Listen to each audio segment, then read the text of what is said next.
الحمد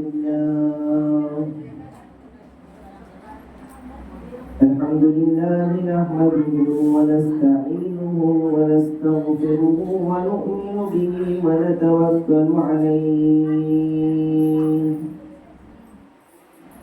ونعوذ بالله من شرور أنفسنا ومن سيئات أعمالنا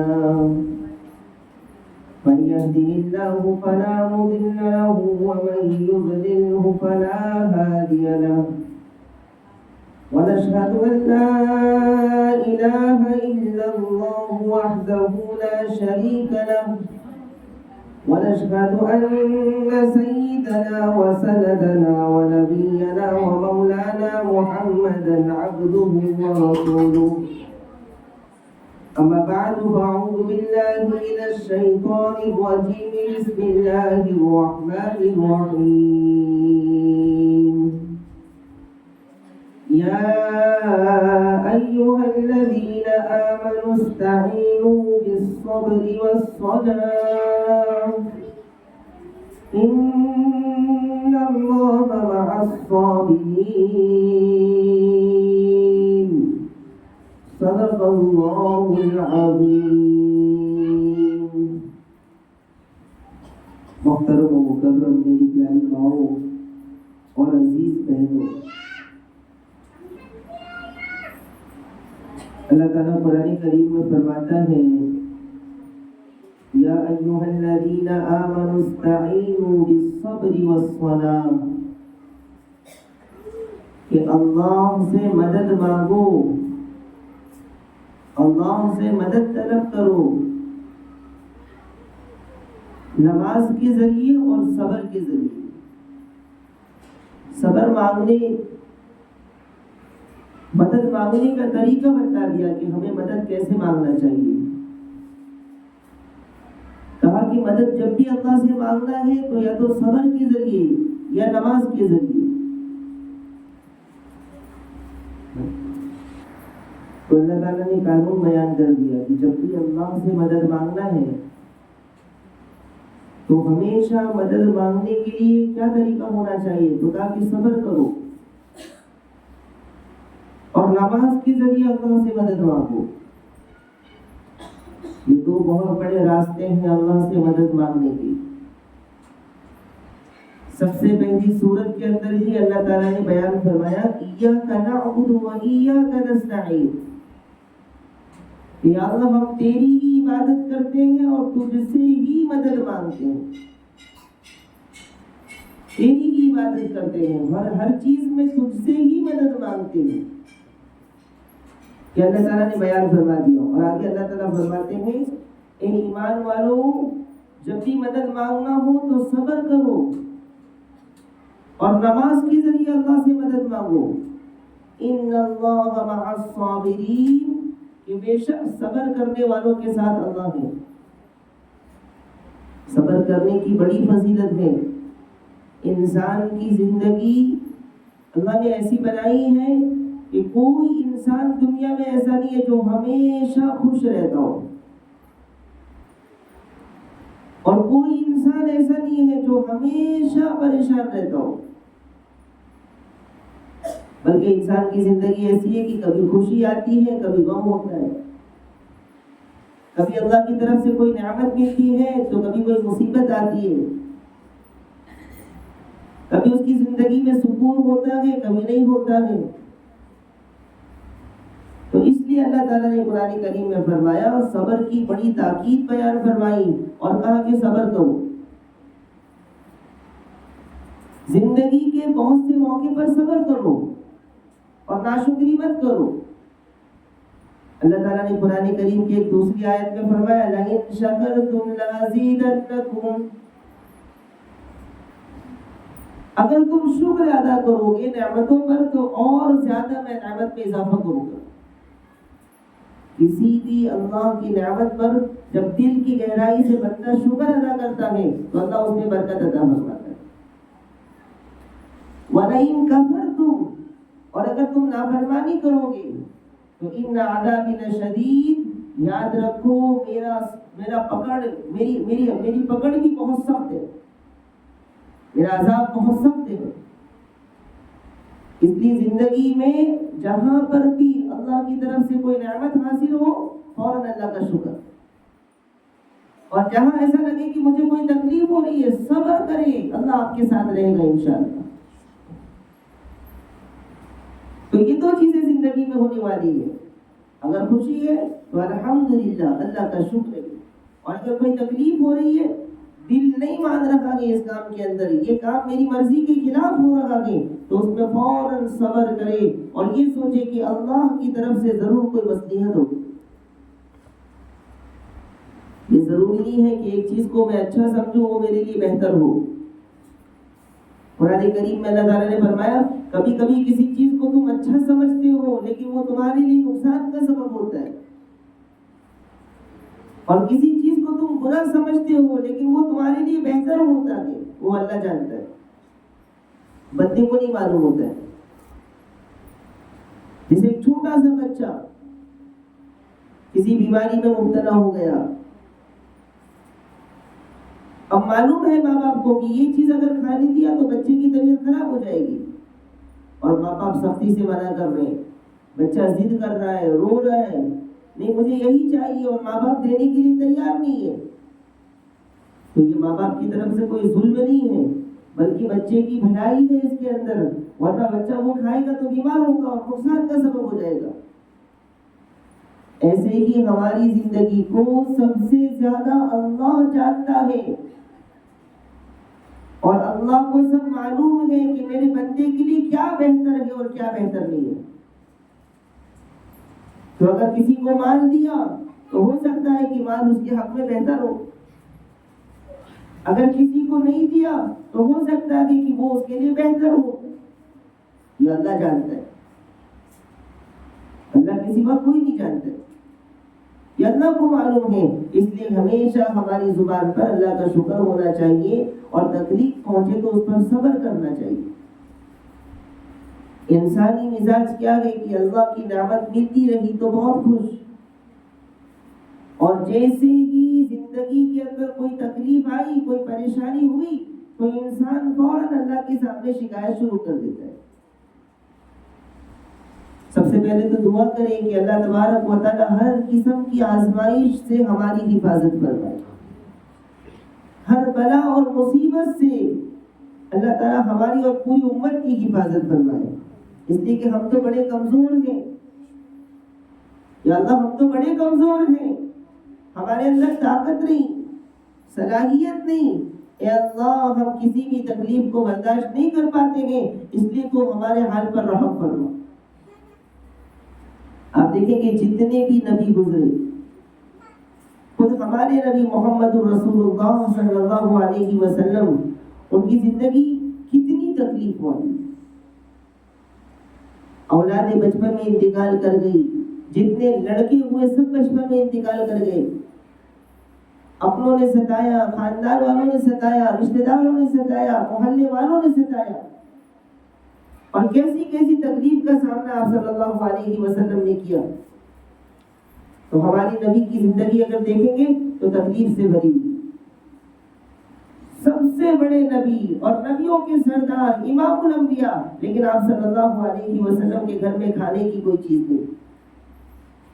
حضرت جبرائیل تشریف لائے, یا اللہ یا رسول اللہ, اللہ کی طرف سے یہ فرمان ہے کہ اگر آپ اجازت دیں اور آپ کا حکم ہو تو احد پہاڑ کو سونا بنا دیا جائے.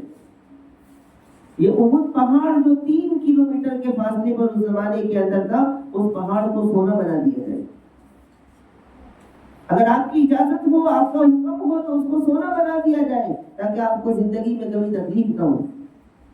آپ صلی اللہ علیہ وسلم نے فرمایا نہیں, اجوع یوما واشبع یوما, میں تو چاہتا ہوں کہ ایک دن میں کھاؤں اور اللہ کا شکر ادا کروں, اور ایک دن میں بھوکا رہوں اور اس پر اللہ کا صبر کروں.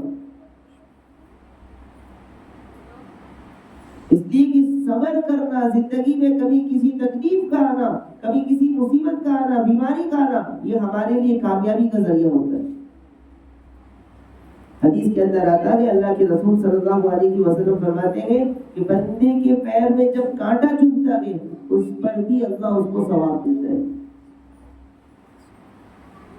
ہم سوچ رہے ہیں کہ کانٹا چبھ گیا، تکلیف ہو رہی ہے، درد ہو رہا ہے، لیکن اس پر نیکی مل رہی ہے، اس پر نیکی مل رہی ہے، اس پر اجر و ثواب مل رہا ہے۔ تو اگر اس سے بڑی مصیبت میں اگر کوئی مبتلا ہو جاتا ہے تو کیا اللہ اس کو اجر و ثواب نہیں دے گا؟ شرط یہ ہے کہ یقین ہونا چاہیے اور اللہ پر بھروسہ ہونا چاہیے۔ جیسا کہ ابھی آپ نے حضرت آسیہ کا واقعہ سنا، حضرت آسیہ کو اتنا بڑا مقام کیوں ملا؟ صبر کیا، تکلیف پر صبر کیا، مصیبت پر صبر کیا، اور صبر کا بدلہ کیا ملا؟ جنت میں اللہ نے گھر عطا فرمایا اور دنیا میں دکھایا۔ حضرت مشاہدہ کا واقعہ سنا، ان کے ساتھ کیا حالات ہوئے اور انہوں نے صبر کیا، اللہ کے سامنے شکایت نہیں کی۔ تو صبر کی 3 قسمیں ہیں، صبر کی 3 قسمیں ہیں، اور وہ کون سی ہیں؟ تو پہلی قسم صبر علی العبادت، عبادت پر صبر کرنا، اور دوسری قسم ہے صبر علی المصیبت، مصیبت پر صبر کرنا، اور تیسری قسم ہے صبر علی المعصیت، گناہ پر صبر کرنا۔ اب پہلی قسم عبادت پر صبر کرنے کا کیا مطلب ہے؟ عبادت پر صبر کرنا کیسے صبر کرنا؟ کہ انسان گہری نیند میں سویا ہوا ہے، فجر کی نماز کا وقت ہو گیا، نیند آ رہی ہے، بہترین اے سی میں آرام سے سویا ہوا ایک انسان، اور نماز کے لیے اٹھنا، وضو کرنا اور وضو کر کے نماز پڑھنا کتنی تکلیف ہے۔ تو کہا کہ ان ساری تکلیفوں پر صبر کر کے نماز پڑھنا، یہ صبر علی العبادت۔ روزہ رکھنے میں تکلیف ہو رہی ہے، 12 گھنٹے 14 گھنٹے کا روزہ ہے اور انسان کو بڑی تکلیف ہو رہی ہے، صبح سے شام تک بھوکے رہنا، ساری چیزوں کو چھوڑنا، تو کہا کہ اس پر صبر کرو، اس کا بدلہ جنت۔ عبادت پر صبر کرو، روزے کی حالت میں قرآن پڑھنا، انسان روزے کی حالت میں بولنا مشکل ہوتا ہے، اور اس بولنے ایسی حالت میں انسان قرآن کی تلاوت کر رہا ہے، 2 پارے پڑھ رہا ہے، 4 پارے پڑھ رہا ہے، اور اسے تکلیف ہو رہی ہے، تو کہا کہ اس پر صبر کرو۔ اور اس کا بدلہ کیا ہے؟ تو قرآن کریم میں اللہ تعالیٰ نے فرمایا وَاللَّهُ يُحِبُّ الصَّابِرِينَ، کہ اللہ صبر کرنے والوں سے محبت کرتا ہے۔ کیسے وعدے ہیں؟ صبر کرنے والوں سے اللہ تعالیٰ محبت کرتا ہے، اور صبر کرنے والوں کے ساتھ اللہ تعالیٰ ہوتا ہے، اور صبر کا پھل ہمیشہ میٹھا ہوتا ہے۔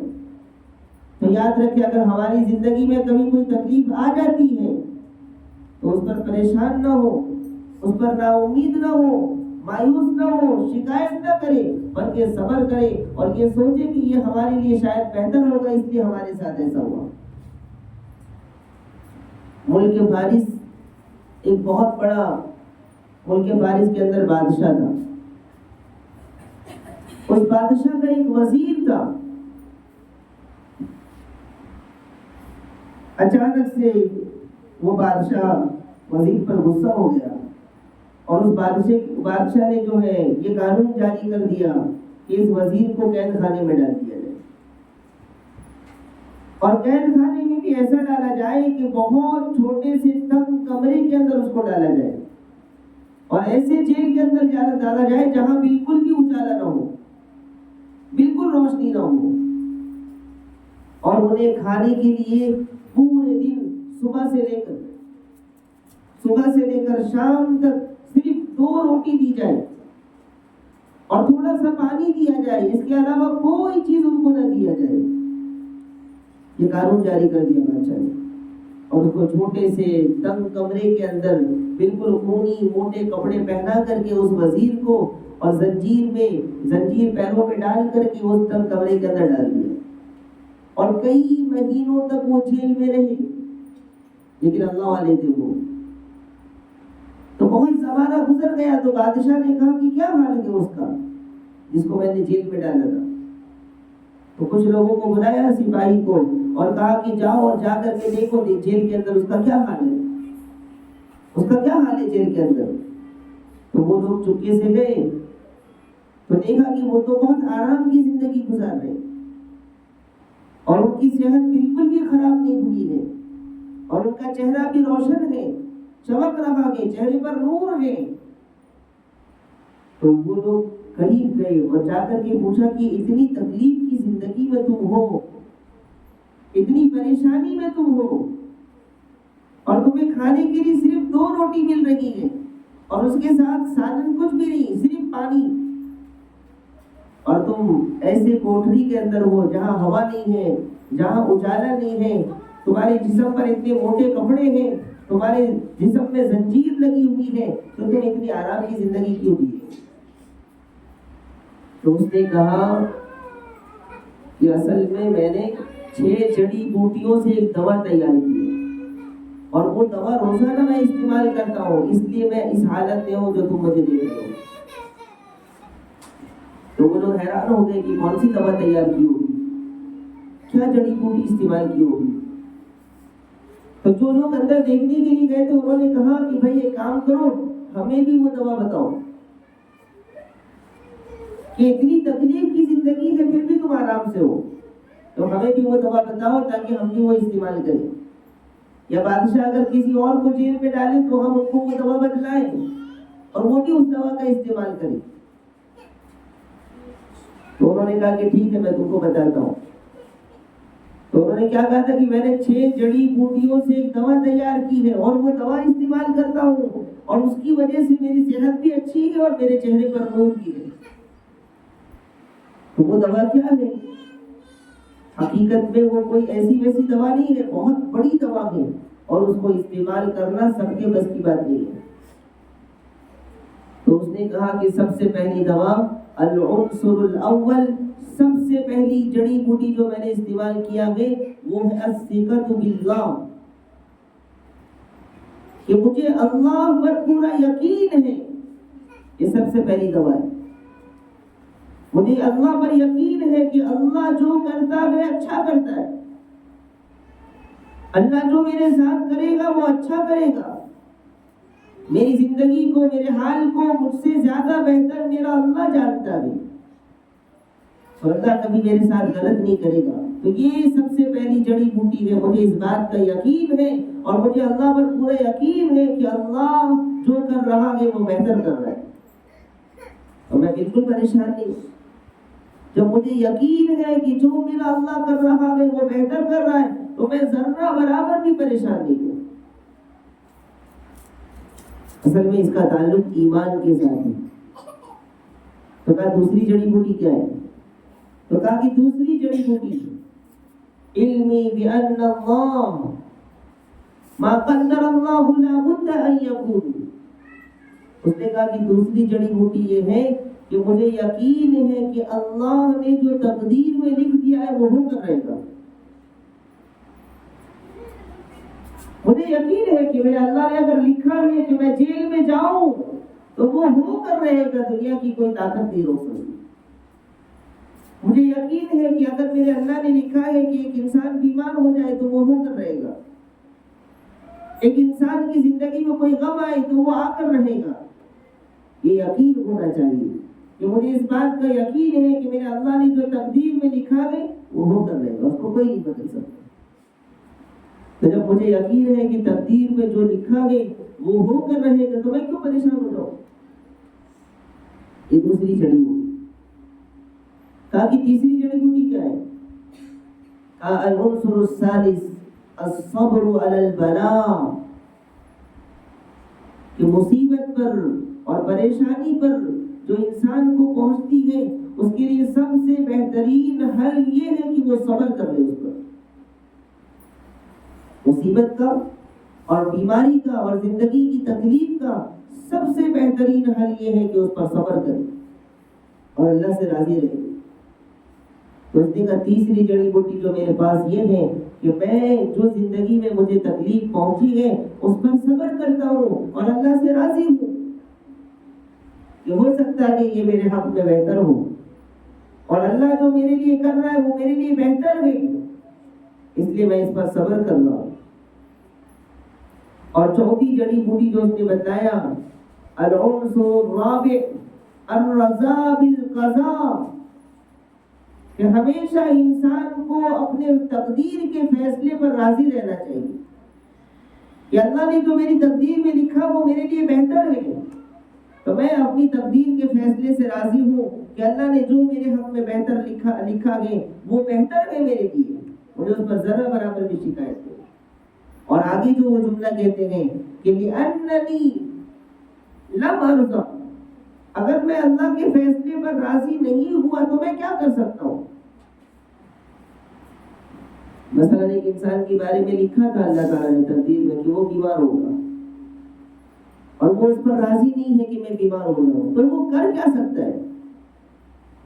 وہ کیا کر سکتا ہے؟ مجبور ہے انسان تو وہ کہہ رہے ہیں کہ میں تو اللہ کے فیصلے پر راضی ہو گیا، تقدیر پر راضی ہوں، اگر میں تقدیر کے فیصلے پر راضی نہیں ہوا تو میں کیا کر سکتا ہوں؟ کیا میرے بس میں ہے کہ میں بیماری کو روک دوں؟ کیا میرے بس میں ہے کہ میں کسی نقصان کو روک دوں؟ انسان کے بس میں ایسا کچھ بھی نہیں ہے، تو پھر کیا ہوگا؟ تو کہا کہ انسان کو صبر کرنا چاہیے اور تقدیر کے فیصلے پر راضی رہنا چاہیے۔ اور 5ویں جڑی بوٹی اس نے بتلائی العنصر الخامس، اس نے کہا کہ ہو سکتا ہے کہ جس مصیبت میں میں مبتلا ہوں، جس بیماری میں میں مبتلا ہوں، جس پریشانی میں میں ہوں اس وقت، جس تکلیف میں میں مبتلا ہوں، وہ کہنے لگے کہ ہو سکتا ہے کہ اللہ اس سے بڑی مصیبت میں مجھے مبتلا کر سکتا، اگر اللہ چاہتا تو اس سے بڑی پریشانی میں مجھے ڈال سکتا تھا، اگر اللہ چاہتا تو اس سے بڑی مصیبت میں مبتلا ہوتا، لیکن اللہ نے میری حفاظت فرمائی۔ جیسے زندگی میں کبھی کبھی کیا ہوتا ہے، آپ چلتے چلتے کہیں گر جاتے ہیں اور آپ کو تھوڑی سی چوٹ لگتی ہے، تو اس پر اللہ کا شکر ادا کرنا چاہیے۔ آپ بائک سے جا رہے تھے اور گرے اور تھوڑی سی چوٹ لگی، تو اس پر اللہ کا شکر ادا کریں کہ اللہ نے آپ کو بچا لیا۔ اگر اللہ تعالیٰ چاہتے تو آپ کا ہاتھ ٹوٹ جاتا، پیر ٹوٹ جاتا، سر ٹوٹ جاتا، ہڈی ٹوٹ جاتی، آنکھ ٹوٹ جاتی، لیکن اللہ نے آپ کو بچا لیا اور تھوڑی سی چوٹ پر اللہ تعالیٰ نے آپ کو ادھر ادھر کر دیا۔ تو یہ کتنی بڑی اللہ کی نعمت ہے، تو اس پر اللہ کے سامنے شکر ادا کرنا چاہیے، اور جو تکلیف تھوڑی سی پہنچی اس پر صبر کرنا چاہیے کہ یا اللہ چھوٹی سی تکلیف مجھے آئی ہے، اگر تو چاہتا تو بڑی تکلیف آ سکتی تھی۔ کبھی ہاسپٹل جائیں اور دیکھیں کیسے کیسے مریض پڑے ہیں، ہمارے پیٹ میں درد ہوا تو ہم پریشان ہوتے ہیں، سر میں درد ہوا تو پریشان ہوتے ہیں، تھوڑی بخار آئی تو پریشان ہوتے ہیں، کیسے کیسے مریض پڑے ہیں، کیسی بڑی بڑی بیماریوں میں مبتلا ہیں، اللہ تعالیٰ ان کو شفا عطا فرمائے اور ہر بیماری اور بلا سے اللہ ہماری حفاظت فرمائے۔ تو معمولی تکلیف پر ہم لوگ اللہ کے سامنے شکایت کرنا، لوگوں کے سامنے شکایت کرنا، یہ ایمان والوں کا تقاضا نہیں ہے۔ ایمان والوں کا حال تو یہ ہے کہ اللہ کے فیصلے پر راضی رہے اور یہ سوچیں کہ جس حال میں میں ہوں اس سے برے حال میں بھی اللہ تعالیٰ مجھے رکھ سکتا ہے۔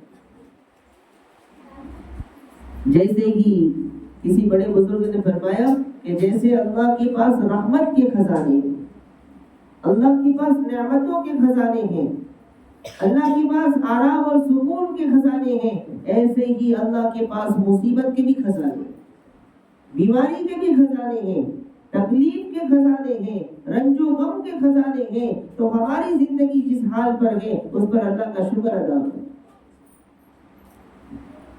ایک دعا ہے رسول اللہ صلی اللہ علیہ وسلم کی بتلائی ہوئی، حضرت عمر رضی اللہ تعالیٰ عنہ کثرت سے یہ دعا پڑھتے تھے، رضیت باللہ ربا وبالاسلام دینا وبمحمد نبیا ورسولا صلی اللہ علیہ وسلم۔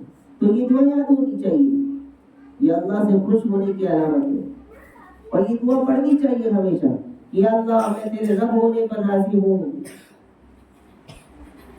اے اللہ میں تیرے رب ہونے پر راضی ہوں، تیرے فیصلے پر راضی ہوں، اور جو تو نے ہمیں اسلام دیا ہے میں اس سے بھی خوش ہوں، مجھے فخر ہے، میں تیرا شکر ادا کرتا ہوں کہ تو نے مجھے مسلمان بنایا، اور جو محمد نبی و رسولہ، اور محمد صلی اللہ علیہ وسلم کو ہمارا نبی اور رسول بنایا، اس پر بھی میں اللہ تیرا شکر ادا کرتا ہوں، اور میں تجھ سے راضی ہوں ان سب چیزوں پر۔ ایک لمحے کے لیے سوچیں کہ اللہ آپ کو مال بھی دیتا، آپ کو بڑا عہدہ بھی دیتا، دنیا کی حکومت بھی دیتا، سب کچھ دیتا، ساری نعمتیں اللہ تعالیٰ آپ کو ادا کرتا، دنیا کی ہر چیز آپ کے پاس ہوتی، لیکن آپ مسلمان نہیں ہوتے تو کیا ہوگا؟ سب کچھ ملا، حکومت ملی، مال ملا، دولت ملی، زندگی کی تمام نعمتیں ملی، لیکن ایمان نہیں ہوتا تو مرنے کے بعد سیدھا جہنم میں چلے جاتے، مرنے کے بعد سیدھا جہنم میں چلے جاتے۔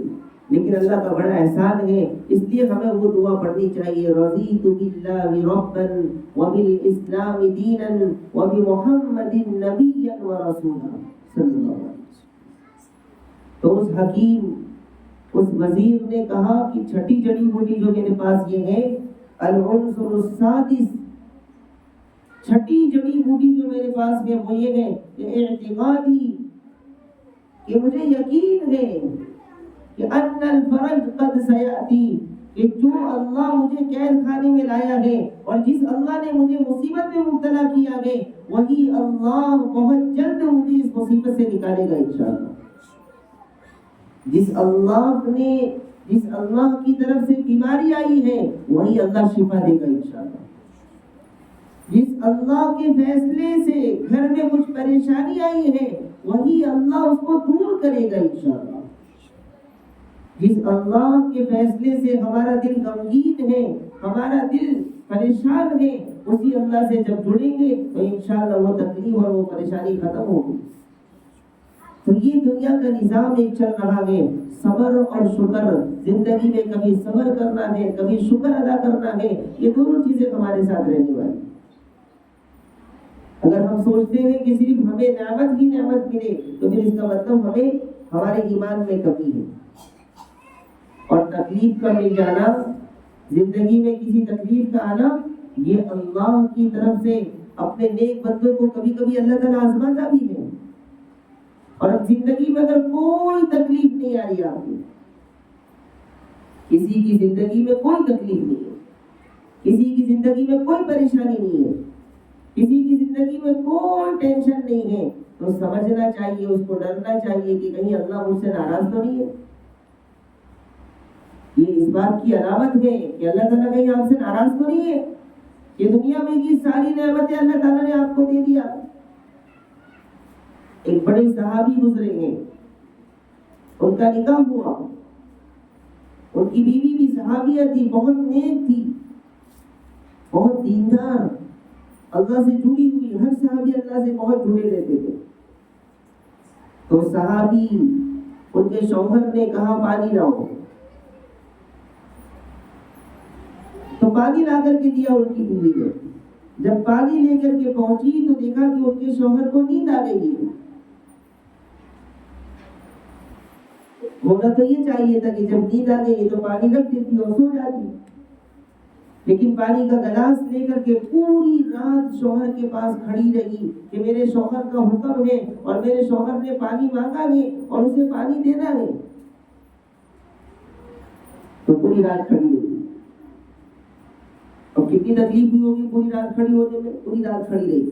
شوہر کی آنکھ کھلی اچانک سے، تو شوہر حیران ہو گیا کہ میرے لیے پوری رات تم سوئی نہیں اور پوری رات تم کھڑی رہی۔ تو شوہر کی دل میں اور محبت پیدا ہوئی بیوی کی، اور بیوی سے کہا کہ تم نے میرے لیے اتنی بڑی قربانی دی، تم مانگو، کیا مانگتی ہو، جو تم مانگو گی میں دینے کے لیے تیار ہوں۔ تو ان کی بیوی نے کیا چیز مانگی؟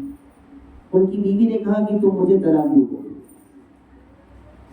تو وہ صحابی پریشان ہو گئے کہ اس نے میرے لیے اتنی زیادہ قربانی دی، پوری رات کھڑی رہی، پوری رات تکلیف برداشت کی، اور مجھے کہہ رہی طلاق دو۔ تو انہوں نے کہا کہ ایک کام کرو، صبح ہم رسول اللہ صلی اللہ علیہ وسلم کی خدمت میں جائیں گے اور آپ صلی اللہ علیہ وسلم کے سامنے پوری بات رکھیں گے اور پھر دیکھیں گے کہ ہمارے نبی کا کیا مشورہ ہے۔ تو صبح چلے دونوں اللہ کے رسول صلی اللہ علیہ وسلم کے پاس، جا رہے تھے کہ راستے میں اچانک سے شوہر گرا، سفر کر رہے تھے، دونوں جا رہے تھے، اور جاتے جاتے راستے میں وہ صحابی گرے اور گرنے کی وجہ سے اس صحابی کو چوٹ لگی۔ تو ان کی بیوی نے کہا کہ چلو واپس چلو۔ تو کہا کیا ہوا؟ ہمارے نبی کے پاس ہم تو جا رہے تھے، تمہیں طلاق چاہیے؟ کہا کہ نہیں اب نہیں چاہیے، چلو واپس۔ تو کہا معاملہ کیا ہے؟ کہا نہیں، جب سے میرا نکاح تمہارے ساتھ ہوا میں نے دیکھا تمہاری زندگی میں کوئی تکلیف نہیں آ رہی ہے، تو میں پریشان تھی کہ پتہ نہیں کیا معاملہ ہے، اللہ تعالیٰ ان سے خوش ہے یا نہیں ہے، اس لیے کہ جس کی زندگی میں کوئی تکلیف نہ ہو اس کو ڈرنا چاہیے کہ کہیں اللہ ہم سے ناراض تو نہیں۔ اور آج جب آپ کو تکلیف ہوئی، چوٹ لگی، آپ کو درد ہوا، زخم لگا، تو مجھے یقین ہو گیا کہ اللہ آپ سے خوش ہے۔ تو یہ زندگی کا ایک نظام ہے۔ ہم لوگ سوچتے ہیں کہ جو انسان جتنا خوش، جس کے پاس جتنا مال، جو انسان جتنا مالدار، وہ اتنا اچھا، ایسا نہیں ہے۔ اصل تو اللہ راضی ہونا چاہیے، اور اللہ کیسا راضی ہوگا؟ اللہ تعالیٰ راضی ہوگا صبر کرنے پر اور شکر ادا کرنے پر۔ قرآن کریم میں اللہ تعالیٰ فرماتا ہے کہ کبھی اللہ دے کر آزماتا ہے، کبھی اللہ لے کر آزماتا ہے۔ کبھی اللہ کسی کو بہت مال دیتا ہے اور آزماتا ہے کہ میرا بندہ کیا کرتا ہے، تکبر تو نہیں کر رہا ہے، غرور تو نہیں کر رہا ہے۔ اور کبھی اللہ تعالیٰ کسی سے مال لے لیتا ہے اور آزماتا ہے کہ میرا بندہ کیا کرتا ہے، صبر کرتا ہے یا شکایت کرتا ہے۔ ایک انسان اچھی صحت مند ہے، اچھی صحت ہے اس کی، بیمار نہیں ہو رہا ہے، تو اللہ تعالیٰ دیکھنا چاہتے ہیں کہ وہ بندہ کیا کر رہا ہے، تکبر تو نہیں کر رہا ہے کہ میں بہت مضبوط ہوں اور میں بہت صحت مند ہوں، میرے اندر بہت طاقت ہے، غرور تو نہیں کر رہا ہے، لوگوں کے سامنے کہتا نہیں پھر رہا ہے کہ میں کبھی بیمار نہیں ہوتا ہوں، مجھے بیماری نہیں لگتی ہے۔ ایک انسان کو اللہ نے کسی بیماری میں ڈال دیا اور اللہ تعالیٰ دیکھنا چاہتا ہے کہ میرا بندہ اس پر صبر کرتا ہے یا کیا کرتا ہے، میرا بندہ اس پر صبر کرتا ہے یا لوگوں کے سامنے شکایت کرتا ہے۔ تو یہ اللہ تعالیٰ آزمانا چاہتے ہیں۔ قرآن کریم میں فرمایا اللہ تعالیٰ کہ اللہ تعالیٰ کبھی بھوک کے ذریعے آزماتا ہے، کبھی مال لے کر کے آزماتا ہے، کبھی مال دے کر کے آزماتا ہے، کبھی بیمار کر کے آزماتا ہے، کبھی صحت مند کر کے آزماتا ہے۔ ہر طریقے سے اللہ آزما رہا ہے۔ ہماری زندگی امتحان میں لگی ہوئی ہے۔ اگر کسی کے پاس کچھ ہے تو بھی امتحان، نہیں ہے تو بھی امتحان، اللہ تعالیٰ دونوں طرف سے امتحان لے رہے ہیں۔ اس لیے یاد رکھیں زندگی میں کبھی کسی نعمت پر غرور نہ کرے، کبھی کسی نعمت پر فخر نہ کرے، بلکہ اللہ کا شکر ادا کرے، اور زندگی میں کوئی تکلیف پہنچے تو اس پر شکایت نہ کرے، اللہ کے سامنے صبر کرے۔ لیکن یاد رکھیں صبر مانگنا نہیں ہے اللہ تعالیٰ سے، اللہ تعالیٰ سے دعاؤں میں صبر مانگنا نہیں ہے۔ اگر زندگی میں کوئی تکلیف آ جائے تو صبر کر لو،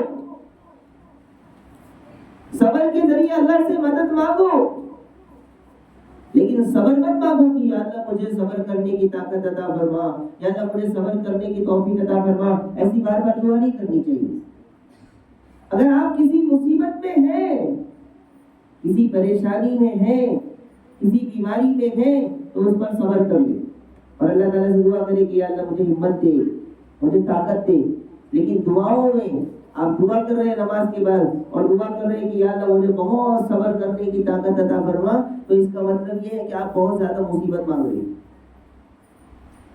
اس لیے بعض بزرگوں نے فرمایا کہ صابر نام نہیں ہونا چاہیے کسی کا۔ ہماری کلاس میں لکھا صابر، بعض لڑکوں کا نام صابر ہوتا ہے، بعض لڑکیوں کا نام صابرہ ہوتا ہے، تو کہا کہ یہ نام اچھے نہیں ہیں۔ تو کہا کیوں اچھے نہیں ہیں؟ تو ہماری کلاس میں ایک صابر تھے، تو ہمارے شیخ نے کہا کہ صابر تمہاری زندگی کا کیا حال ہے؟ تو اس نے کہا حضرت میں بہت پریشان ہوں اور بہت ٹینشن میری زندگی میں اور بہت الجھنیں بھری ہوئی ہیں۔ حضرت نے فرمایا تمہارے نام کا اثر، کہا تمہارے نام کا اثر کہ تمہارا نام کیا ہے؟ صابر، صبر کرنے والا۔ اور صبر کون کرے گا؟ جس کی زندگی میں مصیبتیں، پریشانی، بیماری، بلائیں آئیں گی، وہ صبر کرے گا۔ تو انہوں نے فرمایا کہ نام بدلو، نام بدلو، اور انہوں نے اس کا نام شاکر رکھا۔ شاکر کے معنی اللہ کا شکر ادا کرو۔ اور شکر کون کرے گا؟ جس کے پاس نعمت آئے گی، جس کے پاس اللہ کی مدد آئے گی، وہ شکر ادا کرے گا۔ تو نام کے معاملے میں بہت بڑی غلطی ہے، بہت بڑی غلطی۔ بہت سی مرتبہ ناموں میں غلطی ہونے کی وجہ سے بھی اس خاندان میں پریشانی آتی ہے۔ دیکھو صابر نام رکھا تو صابر کی وجہ سے ہمیشہ اس کے اوپر پریشانی آ رہی ہے. ایک بہت بڑے تابعی گزرے ہیں حضرت سعید ابن مسیب رحمۃ اللہ علیہ، حضرت ابو ہریرہ کے داماد حضرت سعید ابن مسیب رحمۃ اللہ علیہ، تو وہ فرماتے ہیں کہ ہمارے خاندان میں ہمیشہ ٹینشن رہتا ہے اور ہمارے خاندان میں ہمیشہ پریشانی رہتی ہے، ہمیشہ کچھ نہ کچھ نقصان ہوتے رہتا ہے. تو انہوں نے پھر اس کی وجہ یہ بتلائی کہ ہمارے دادا تھے، ان کا نام تھا حزین نام تھا. تو حزین کے معنی غمگین، ٹینشن والا، حزین کے معنی غم اٹھانے والا. تو غالباً ہمارے نبی صلی اللہ علیہ وسلم نے فرمایا کہ بدل لو، تو انہوں نے اس نام کو شاید نہیں بدلا، تو اس کے اثرات پورے خاندان میں گئے کہ پورے خاندان میں غم ہی غم. تو ایسا کبھی کبھی ہو جاتا ہے. تو صبر بیٹھ کر مانگنا نہیں ہے ہر نماز کے اندر. زندگی میں کبھی کوئی مصیبت آ جاتی ہے، کوئی پریشانی آ جاتی ہے، تو اس پر راضی رہنا ہے اور اللہ کے سامنے صبر کرنا ہے.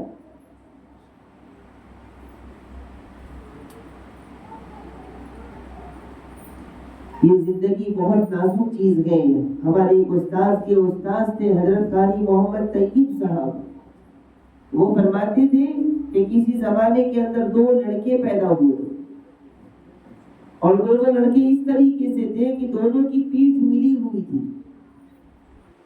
ڈاکٹروں کے پاس لے کر کے گئے، یہ پہلے زمانے کی بات ہے. تو اس زمانے میں دکھایا تو ڈاکٹروں نے کہا کہ اس کو ہم الگ نہیں کر سکتے، اس کو الگ نہیں کر سکتے. تو بہت پریشان ہوئے گھر والے. تو اس میں سے ایک بھائی بہت زیادہ نیک تھا اور ایک اس میں اللہ کا نافرمان تھا، اور ایک ہمیشہ اللہ کا شکر ادا کرتا تھا کہ اللہ تیرا شکر ہے، اور ایک بھائی ہمیشہ اللہ کی شکایت کرتا تھا. تو جو بھائی اللہ کا شکر ادا کرتا تھا تو دوسرا بھائی کہتا تھا کیا اللہ کا شکر ادا کرتے ہو؟ ہماری زندگی میں ایسا کیا ہے کہ ہم اللہ کا شکر ادا کریں؟ ہماری زندگی میں ایسا کیا ہے کہ ہم اللہ کا شکر ادا کریں؟ ہماری پیٹھ ملی ہوئی ہے، ہم کہیں جا نہیں سکتے، اکیلے جانا ہو تو مشکل ہے، جہاں جانا ہے دونوں ساتھ میں جانا. اس نے کہا کہ ایسا مت کہو، اللہ کا شکر ادا کرو. تو کہا کس پر اللہ کا شکر ادا کرے؟ تو کہا کہ ہو سکتا ہے کہ اللہ کے خزانے میں اس سے بڑی بھی کوئی بیماری ہو، اس سے بڑی کوئی مصیبت ہو، اللہ اس میں بھی مبتلا کر سکتا تھا، لیکن اللہ نے ہمارے لیے آسانی بنوائی. تو جو نافرمان تھا وہ کہتا تھا یہ کیا آسانی، ہمارے لیے کیا آسانی ہو گئی، اور یہ کون سی نعمت ہے، اس پر میں شکر نہیں ادا کروں گا. لیکن وہ جو نیک تھا، دیندار تھا، وہ ہمیشہ اللہ کا شکر ادا کرتا کہ اللہ تیرا شکر ہے، تو نے ہمیں اس حال میں رکھا، اور اللہ کا ہمیشہ شکر کرتا، اللہ کی تعریف کرتا رہتا. اتفاق ایسا ہوا کہ کچھ دنوں کے بعد وہ جو نیک تھا اس کا انتقال ہو گیا. اس کا انتقال ہو گیا. جب وہ مر گیا، اس کا انتقال ہو گیا، تو ڈاکٹروں کو بلایا گیا، اور ڈاکٹروں کو بلانے کے بعد پوچھا گیا کہ یہ تو مر گیا ہے، اب اس کو الگ کیا جائے. تو ڈاکٹر نے کہا کہ ابھی بھی اس کو الگ کرنا بہت مشکل ہے. اگر ان دونوں کو الگ کیا جائے تو دوسرے بھائی کا بھی انتقال ہو جائے گا، ایسی حالت ہے ان کی. تو کہا کیا کرنا چاہیے؟ کہا ایسے ہی کیمیکل لگا کر کے اس کو چھوڑنا پڑے گا. تو اب تک کیا تھا کہ دونوں بھائی اپنے پیر سے چلتے تھے، اپنے پیر سے سب جگہ جاتے تھے. اب جو نیک تھا اس کا انتقال ہو گیا تو اس کو اپنے جسم پر اٹھا کر کے گھومنا پڑتا. جہاں بھی جانا ہو تو مرے ہوئے بھائی کو اٹھانا کندھے پہ، اور اس کو کندھے پر اٹھا کر کے ہر جگہ، طہارت کو جانا ہو، غسل کو جانا ہو، باہر جانا ہو، ہر جگہ اس کو ساتھ میں لے کر کے گھومنا.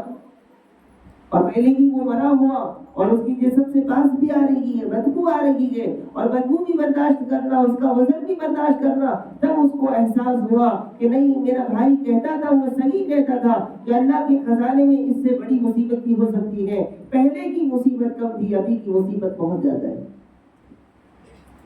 پہلے کی جو مصیبت تھی وہ بہت کم تھی، اور ابھی جو مجھے مصیبت ہو رہی ہے، ابھی جو تکلیف ہو رہی ہے، وہ بہت بڑی تکلیف ہو رہی ہے.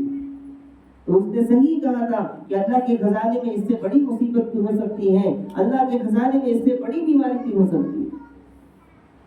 اس لیے اگر ہماری زندگی اپنی زندگی میں ذرا جھانک کر دیکھیں، اگر ہماری زندگی میں کوئی بیماری ہے تو یہ سمجھیں کہ اللہ کے پاس اس سے بڑی بیماری بھی ہو سکتی ہے، اگر کوئی پریشانی ہے تو اللہ کے پاس اس سے بڑی پریشانی بھی ہو سکتی ہے، اگر کسی آزمائش میں ہے تو اللہ کے خزانے میں اس سے بڑی آزمائش بھی ہو سکتی ہے۔ لیکن یہ یقین رکھیں کہ اللہ کبھی آپ کو ضائع نہیں کرے گا، اللہ کبھی آپ کو نقصان میں نہیں رکھے گا، یقیناً اس کے پیچھے اللہ کی کوئی مصلحت رہی ہوگی جس کی وجہ سے آپ کو تکلیف ہوئی۔ زندگی میں ہر تکلیف کے پیچھے، ہر مصیبت کے پیچھے کہیں نہ کہیں اللہ کی کوئی مصلحت ہوتی ہے، وہ ہم نہیں سمجھ سکتے۔ ہم کبھی کبھی ایک چیز اللہ سے مانگنے کے لیے پریشان ہوتے ہیں، یا اللہ یہ چیز عطا فرما، ہر روز دعا کر رہے ہیں، منتیں مانگ رہے ہیں، لیکن اللہ تعالیٰ جانتا ہے کہ یہ میرے بندے کے لیے بہتر نہیں ہے، تو وہ اللہ نہیں عطا فرماتا۔ روز مانگ رہے ہیں، دعاؤں کے لیے لوگوں سے کہہ رہے ہیں، ماں سے کہہ رہے ہیں، تہجد میں اٹھ کر کے مانگ رہے ہیں، پھر بھی وہ چیز مجھے نہیں مل رہی ہے، تو اس کا مطلب یہ ہے کہ وہ میرے حق میں بہتر نہیں ہے۔ یہ سمجھ لینا چاہیے، وہ آپ کے لیے بہتر نہیں ہے، اگر بہتر ہوتا تو اللہ تعالیٰ ضرور عطا فرماتا۔ تو سمجھ لینا چاہیے کہ میرے اللہ کو منظور نہیں، میرے حق میں بہتر نہیں، اب میں اس پر راضی نہ ہوں۔ اگر نعمت مل جاتی ہے تو اللہ تیرا شکر ہے، تیرا کرم ہے، یا اللہ میں تو اس قابل نہ تھا، تو نے مجھے عطا فرمایا، اور اگر نہ ملے تو یا اللہ میں تجھ سے راضی ہوں، میں صبر کرتا ہوں۔ تو یہ زندگی کا کچھ اہم اصول ہیں، اگر اس پر عمل کریں گے تو ہمارے لیے زندگی گزارنا آسان ہو جائے گی، ورنہ ہر موڑ پر انسان پریشان ہے، ہر موڑ پر انسان پریشان رہے گا، ہر جگہ انسان دکھی رہے گا۔ کیوں؟ اللہ کے فیصلے پر راضی نہیں، اور اللہ کے فیصلے پر راضی ہوگا تو پھر انسان نہ غمگین ہوگا، نہ پریشان ہوگا، نہ کسی سے حسد، نہ کسی سے جلن، نہ کسی سے کوئی بغض ہوگا، بلکہ دلوں کے اندر سب کی محبت ہوگی۔ تو یہ تب ہوگا جب ہمارا ایمان بنے گا، اور ایمان کیسے بنے گا؟ تو کہا کہ نمازوں کی پابندی کرو، اور نمازوں کے ذریعے اللہ سے مدد مانگو، اور صبر کے ذریعے اللہ سے مدد مانگو، مصیبت کے وقت اللہ سے مدد مانگو، بیماری کے وقت اللہ سے مدد مانگو، اس وقت ہر دعائیں قبول ہوں گی۔ اگر آپ کسی آزمائش میں گئے، کسی مصیبت میں گئے، بیماری میں گئے، پریشانی میں گئے، اس وقت اللہ آپ کی ہر دعا قبول کرے گا۔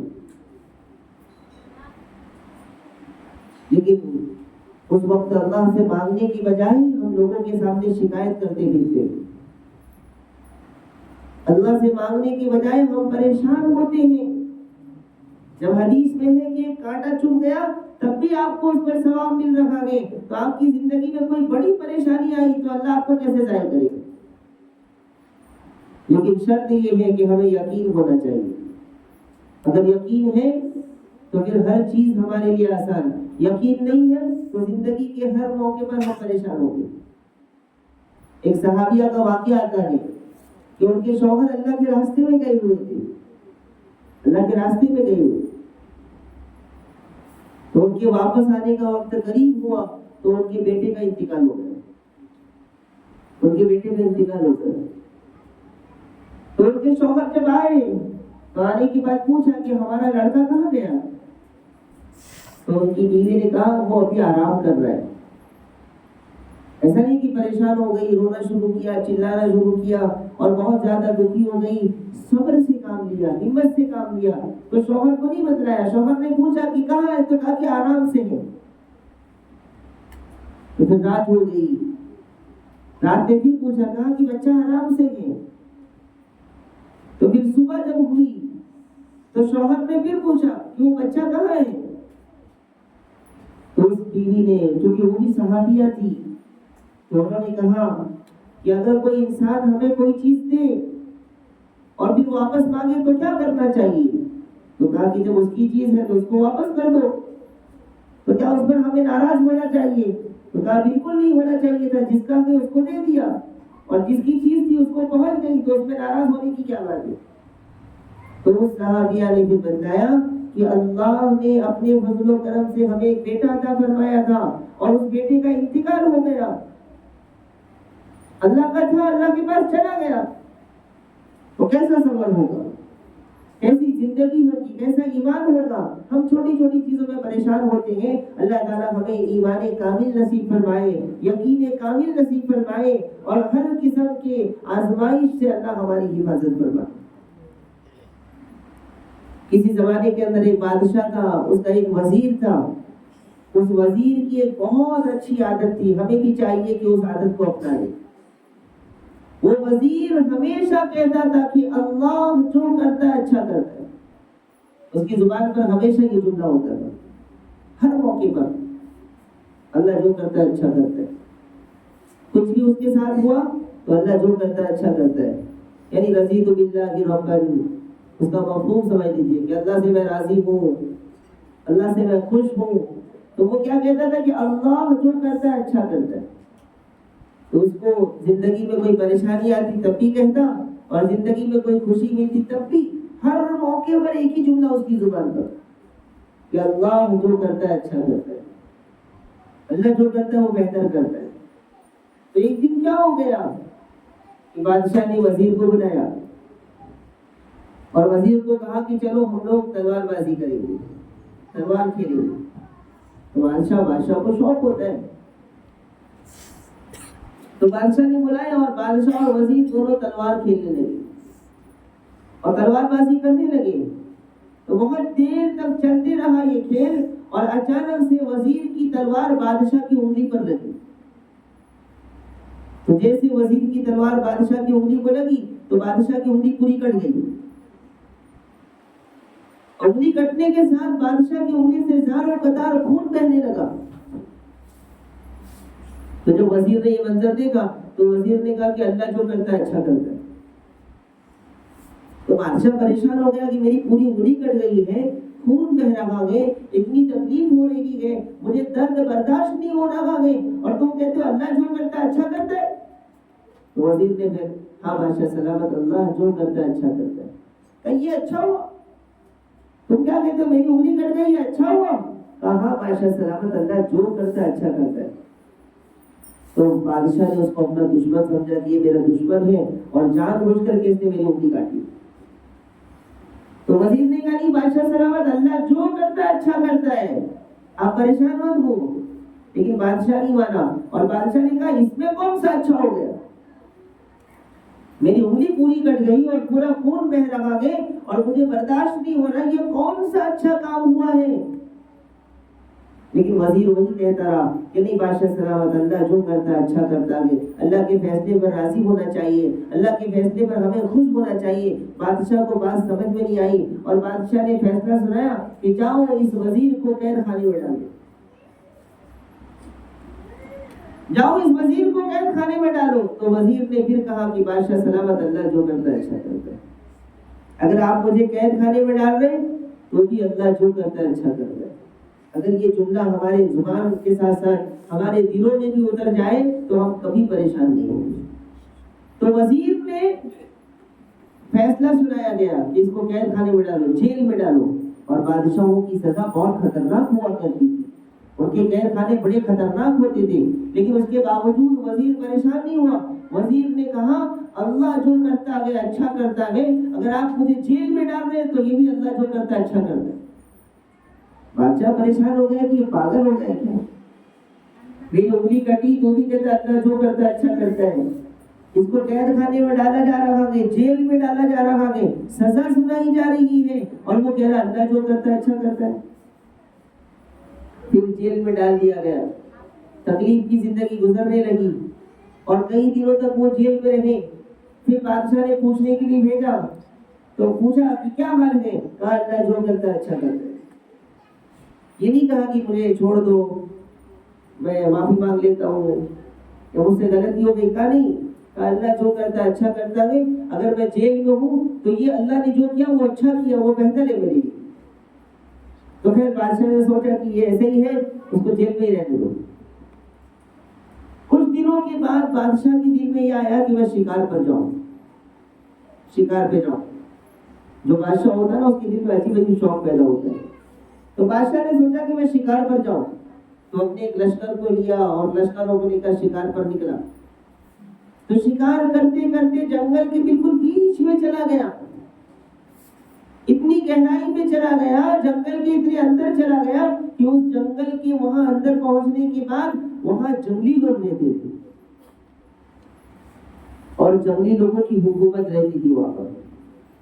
تو جیسے ہی آدمیوں کو دیکھا، انسانوں کو دیکھا ان جنگلی لوگوں نے، تو فوراً پورے لشکر کو اور بادشاہ کو سب کو پکڑ لیا، سب کو گرفتار کر لیا، اور وہ جنگلی لوگ اپنے بادشاہ کے پاس لے کے گئے، اس لیے کہ ان کی تعداد زیادہ تھی، ان کا علاقہ تھا وہ، تو اپنے بادشاہ کے پاس لے کے گئے اور اپنے بادشاہ کے پاس لے جا کر کے کہا کہ ہمارے علاقے میں یہ لوگ آئے تھے شکار کرنے کے لیے۔ تو بادشاہ نے کہا کہ سب کو باندھ لو، جنگلی بادشاہ نے کہا سب کو باندھو، سب کو قید کر لو، اور سب کو باندھ دیا گیا۔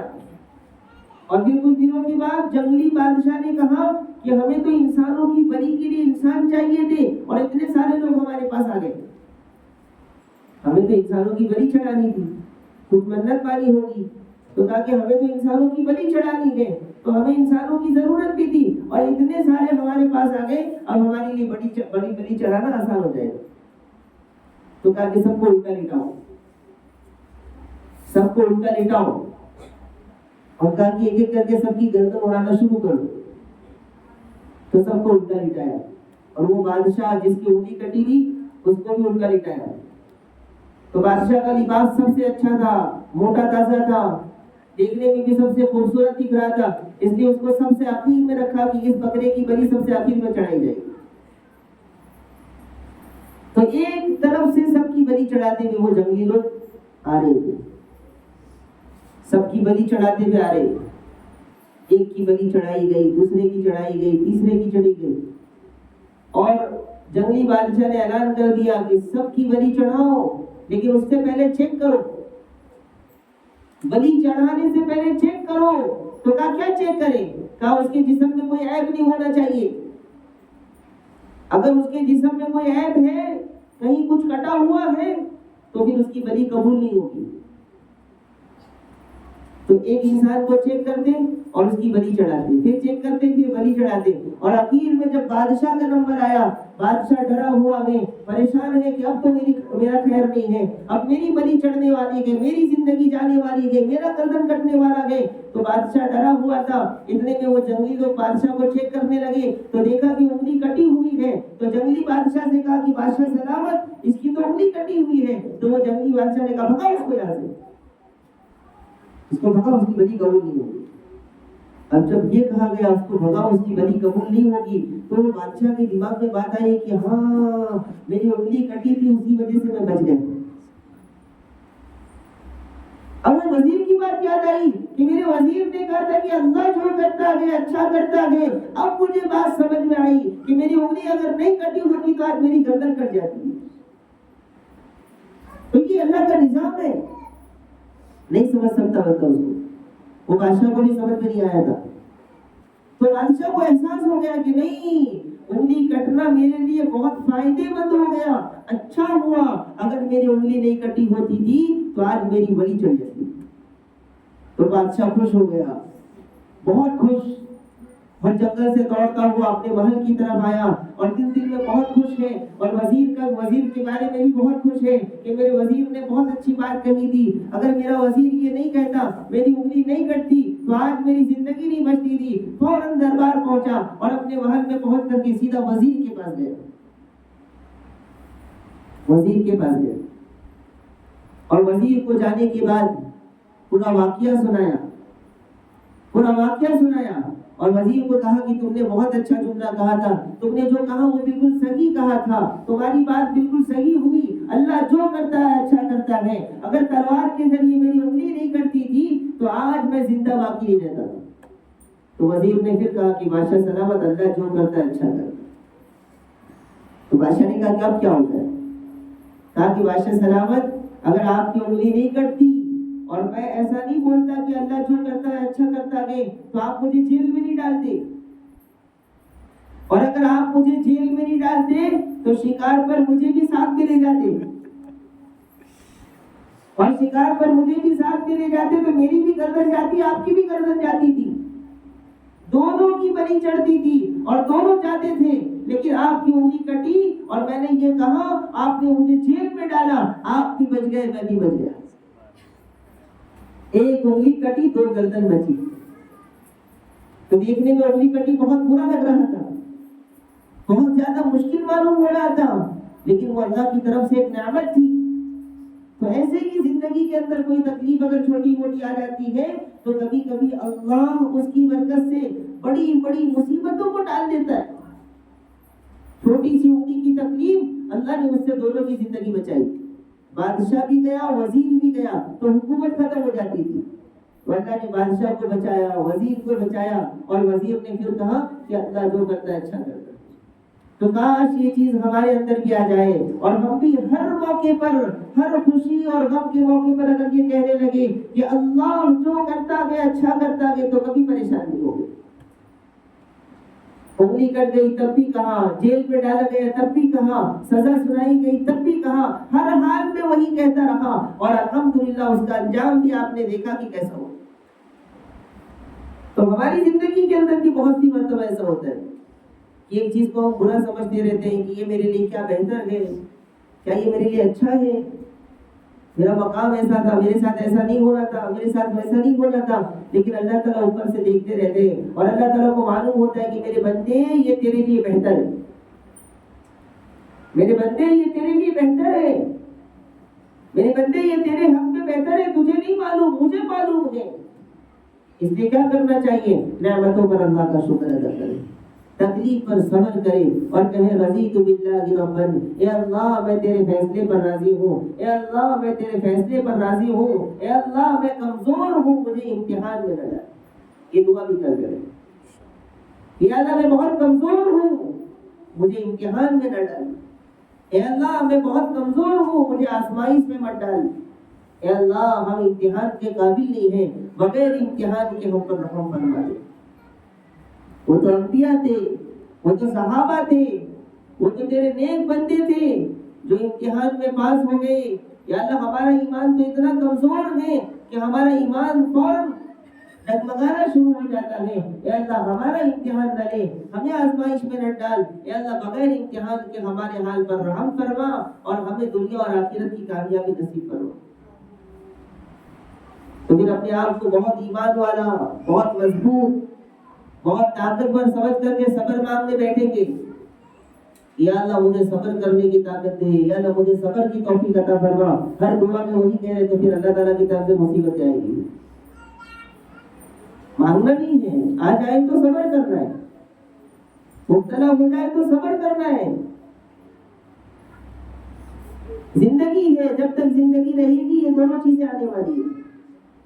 اللہ سے جڑے رہنا ہے، نمازوں کے ذریعے ہماری زندگی کی مصیبتیں ختم ہوں گی اور صبر میں دعائیں قبول ہوں گی، اور اللہ تعالیٰ نے وعدہ فرمایا ہے کہ صبر کرنے والوں کے ساتھ اللہ ہے، صبر کرنے والوں کے ساتھ اللہ ہے، اور صبر کا بدلہ جنت، اور صبر کا بدلہ جنت۔ جس نے صبر کر لیا، جس نے کسی مصیبت پر صبر کر لیا، اللہ کے فیصلے پر راضی ہو گیا، اللہ اس کے ساتھ ہے، اللہ اس سے محبت کرتا ہے اور اس کو جنت میں داخل کرے گا۔ تین انعام۔ اگر کوئی صبر کر رہا ہے، کسی کی زندگی میں کوئی پریشانی ہے، تو اس پر کبھی بھی ہنسنا نہیں چاہیے، ایسے لوگوں کو کمزور نہیں سمجھنا چاہیے، مذاق نہیں بنانا چاہیے۔ اگر کوئی مالیت، کسی کے پاس مال کم ہے تو اسے حقیر نہیں سمجھنا چاہیے، کوئی غریب ہے تو اس کو کم درجے کا نہیں سمجھنا چاہیے، اگر کوئی مجبور ہے تو اس کی مجبوری کا فائدہ نہیں اٹھانا چاہیے، بلکہ شکر ادا کرنا چاہیے کہ اللہ تیرا کرم ہے کہ تو نے ہمیں مالدار بنایا ہے، تو نے ہمیں اچھے حال میں رکھا ہے، تو نے ہمیں بہترین زندگی عطا فرمائی، اس پر تیرا شکر ہے۔ ورنہ ہو سکتا تھا کہ اللہ تعالیٰ آپ کو اس مصیبت میں ڈالتا اور اس کو اچھے حال میں رکھتا۔ یہ اللہ کے لیے کیا مشکل ہے؟ اللہ کے لیے کوئی مشکل نہیں ہے۔ اس لیے دنیا کے معاملے میں ہمیشہ ہم اپنے سے کم درجے کے لوگوں کو دیکھیں اور دینی معاملے میں اپنے سے اوپر والوں کو دیکھیں۔ اگر آپ نماز پڑھ رہے ہیں تو آپ تہجد پڑھنے والوں کو دیکھیں کہ یا اللہ میں تو صرف نماز پڑھتا ہوں، یہ تو تہجد بھی پڑھ رہا ہے، میں بھی تہجد پڑھوں گا۔ اور دنیا کے معاملے میں نیچے والوں کو دیکھیں۔ اگر آپ کے پاس کم پیسے ہیں تو آپ سے بھی غریب لوگ ہیں. اگر آپ کے پاس پہننے کے لیے اچھے کپڑے ہیں تو آپ سے بھی غریب ہیں جن کے پاس پہننے کے لیے کپڑے نہیں، جن کے پاس کھانے کے لیے اناج نہیں، جن کے پاس رہنے کے لیے چھت نہیں ہے، جن کے پاس زندگی گزارنے کے سامان نہیں ہے. اللہ نے پھر بھی ہمیں اتنا تو دیا ہے تو اللہ کا شکر ادا کرے. اور زندگی میں کوئی تکلیف آ جائے تو اس پر صبر کرے، اللہ کی شکایت نہ کرے، لوگوں کے سامنے اللہ کی شکایت نہ کرے، ورنہ اللہ بہت سخت پکڑ کرے گا. اور اگر آپ صبر کریں گے تو اللہ آپ کے ساتھ ہوگا. صبر کریں گے اللہ آپ سے محبت کرے گا. صبر کریں گے صبر کے بدلے اللہ جنت دے گا. اور اگر نعمتوں پر شکر کریں گے اللہ اس نعمت میں اضافہ فرمائے گا، اس نعمت میں برکت عطا فرمائے گا، اس نعمت میں اور زیادہ کامیابی اور ترقی عطا فرمائے گا. یہ اللہ کا وعدہ ہے. تو اللہ تعالیٰ سے دعا ہے اللہ تبارک و تعالیٰ ہم سب کو یقین کامل نصیب فرمائے، ایمان کامل نصیب فرمائے. اللہ تبارک و تعالیٰ ہر مصیبت سے، ہر بلا سے، ہر آزمائش سے اور پریشانی سے اللہ ہماری اور پوری امت کی حفاظت فرمائے. آمین وآخر دعوانا الحمدللہ رب العالمین. کچھ اعلانات آئے ہیں.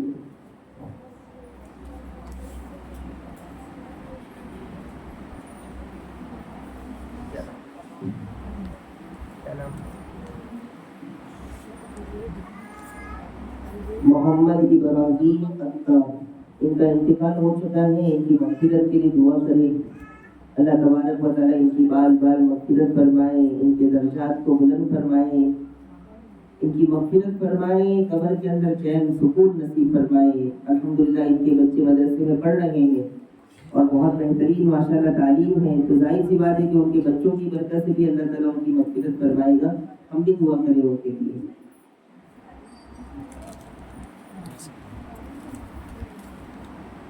محمد اشفاق، عبد المناف مصدقی، ان کے بارے میں دعا کی درخواست آئی کہ بہت ضد کرتے ہیں اور نافرمان ہیں. اللہ تبارک و تعالیٰ ان کے دلوں کو نرم فرمائے، ان کے دلوں میں ماں باپ کی محبت پیدا فرمائے. اللہ اپنی اطاعت اور فرمانبرداری پیدا فرمائے. ہر قسم کی نافرمانی سے اللہ ان کی حفاظت فرمائے. ان کے لیے بھی دعا کریں.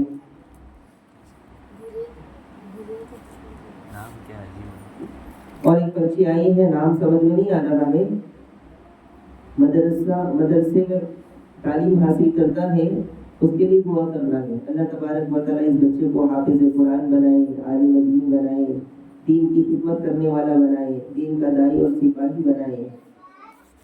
تمام مدرسے میں پڑھنے والوں کو اللہ تبارک و تعالیٰ قبول فرمائے. اور بھی بہت سو کی دعاؤں کے لیے نام آئے ہیں، ان سب کے لیے دعا کرنا ہے. جو بیمار گئے ان کے لیے شفا کی دعا کرنا ہے. جو انتقال کر گئے ہیں ان کی مغفرت کے لیے دعا کرنا ہے. درود شریف پڑھیں. اللهم صل على سيدنا مولانا محمد وعلى آل سيدنا مولانا محمد صلاة تنجينا بها من جميع الأهوال والآفات وتقضي لنا بها جميع الحاجات وتطهرنا بها من جميع السيئات وترفعنا بها أعلى الدرجات وتبلغنا بها أقصى الغايات من جميع الخيرات في الحياة وبعد الممات إنك على كل شيء قدير. لا إله إلا أنت سبحانك إني كنت من الظالمين. ربنا ظلمنا أنفسنا وإن لم تغفر لنا وترحمنا لنكونن من الخاسرين. اے اللہ ہم سب کے گناہوں کو معاف فرما دے. اے اللہ ہم سب کے خطاؤں سے درگزر فرما دے. یقیناً ہم تیرے مجرم بندے ہیں، تیرے ناپاک بندے ہیں. اے اللہ یقیناً ہماری پوری زندگی گناہوں میں گزری ہے، پوری زندگی تیری نافرمانی میں گزری ہے. اے اللہ جان کر انجانے میں، رات کی اندھیریوں میں، دن کے اجالوں میں، تنہائی میں، مجمع میں، ہر موقع پر ہم نے بہت سے گناہ کیے ہیں. ہر موقع پر ہم نے بہت بڑے بڑے گناہ کیے ہیں. اے اللہ گناہ کر کر کے بھول گئے ہیں. اے اللہ تجھے سب یاد ہے. اے اللہ ہمیں تیرے پاس آنا ہے، جواب دینا ہے. اے اللہ ہمیں معاف فرما دے، ہماری توبہ قبول فرما دے. اے اللہ ہماری مغفرت فرما دے، پوری امت کی مغفرت فرما دے. اے اللہ ہم گناہ کرنا نہیں چاہتے ہیں. اے اللہ شیطان بہکاتا ہے، نفس سے غالب آ جاتا ہے. اے اللہ ہم گناہ کر بیٹھتے ہیں. آج ہمیں ایسی توبہ کی توفیق عطا فرما کہ اس کے بعد کبھی کوئی گناہ نہ ہو. اے اللہ ہمیں اپنے نیک بندوں میں شامل فرما دے، اے اللہ ہمارے حال پر رحم فرما دے، اے اللہ ہم بڑے کمزور ہیں، کم ہمت ہیں، اے اللہ ہمارا امتحان نہ لے، اے اللہ ہمیں آزمائش میں نہ ڈال، اے اللہ ہر بیماری سے، ہر مصیبت سے، ہر بلا سے، ہر پریشانی سے، ہر قسم کے نقصان سے، ہر قسم کی تکلیف سے ہماری اور پوری امت کی حفاظت فرما۔ اے اللہ جو بیمار ہیں انہیں شفائے کاملہ عاجلہ مستمرہ دائمہ نصیب فرما، جو پریشان حال ہیں ان کی پریشانیوں کو دور فرما، جو مقروض ہیں غیب سے ان کے قرض کے پورا ہونے کی شکلیں اور صورتیں پیدا فرما۔ اے اللہ ہمیں مانگنا نہیں آتا ہے، اے اللہ ہم ہماری ٹوٹی پھوٹی زبان سے مانگ رہے ہیں، تو اپنی شان کے مطابق ہمیں عطا فرما۔ اے اللہ ہمیں نہیں معلوم تجھ سے کیسے مانگنا چاہیے، اے اللہ ہم ٹوٹے پھوٹے انداز میں مانگ رہے ہیں، تو اپنے فضل و کرم سے ہمیں اپنے خزانے سے بہترین بدلہ نصیب فرما۔ اے اللہ جن کا انتقال ہو چکا ہے ان سب کی مغفرت فرما، خصوصاً محمد ابراہیم اتار، اے اللہ ان کی بال بال مغفرت فرما، ان کے درجات کو بلند فرما، کروٹ کروٹ چین سکون نصیب فرما۔ اور بھی کچھ مرحومین کے نام لیے گئے تھے، اے اللہ ان سب کی مغفرت فرما، ان سب کے درجات کو بلند فرما، پوری دنیا میں جو بھی تیرے پاس جا چکا ہے سب کی مغفرت فرما، عذاب قبر سے، عذاب جہنم سے ان کی حفاظت فرما۔ اے اللہ ان کی قبر کو جنت کے باغوں میں سے ایک باغ بنا دے۔ اے اللہ ہمیں بھی مرنا ہے، ہم نے موت کی کوئی تیاری نہیں کی ہے، اے اللہ ہمیں قبر میں جانا ہے، قبر کی کوئی تیاری نہیں ہے، اے اللہ موت سے پہلے موت کی تیاری کی توفیق نصیب فرما۔ اے اللہ دنیا کی گرمی برداشت نہیں ہوتی، اے اللہ قبر کی گرمی کون برداشت کر پائے گا؟ اے اللہ دنیا کے کیڑے مکوڑے برداشت نہیں ہوتے، قبر کے سانپ اور بچھو کو کون برداشت کر پائے گا؟ اے اللہ ہم سب کو موت کی تیاری کی توفیق نصیب فرما، اے اللہ قبر کی تیاری کی توفیق نصیب فرما۔ اے اللہ یہ تیری نیک بندیاں اے اللہ اپنے گھروں کو چھوڑ کر کے تیرے قرآن کا پیغام سننے کے لیے آئی ہے، تیرے قرآن کا درس سننے کے لیے آئی ہے، ان کے آنے کو قبول فرما، ان کے بیٹھنے کو قبول فرما، ان کے چلنے کو قبول فرما، قدم قدم پر مغفرت فرما، قدم قدم پر جنت کے فیصلے فرما، ان کے درجات بلند فرما، ان پورے مجمع کا نام جہنم سے نکال کر جنت الفردوس میں لکھ دے۔ اے اللہ اے اللہ اے اللہ ہر گناہ سے ہماری حفاظت فرما، ہر بری چیز سے ہماری حفاظت فرما، اچھا اخلاق عطا فرما، پاکیزہ زبان عطا فرما، پاکیزہ دل عطا فرما۔ اے اللہ ہر قسم کی گندی چیزوں سے ہماری حفاظت فرما، ہر نشے سے حفاظت فرما، ہر گناہ سے حفاظت فرما۔ اے اللہ ہمارے بچوں کو نیک صالح بنا دے، اے اللہ ہمارے بچوں کو فرما بردار بنا دے، اے اللہ ہمارے بچوں کے دلوں میں تیری محبت پیدا فرما، اے اللہ دین کی محبت پیدا فرما، قرآن کی محبت پیدا فرما۔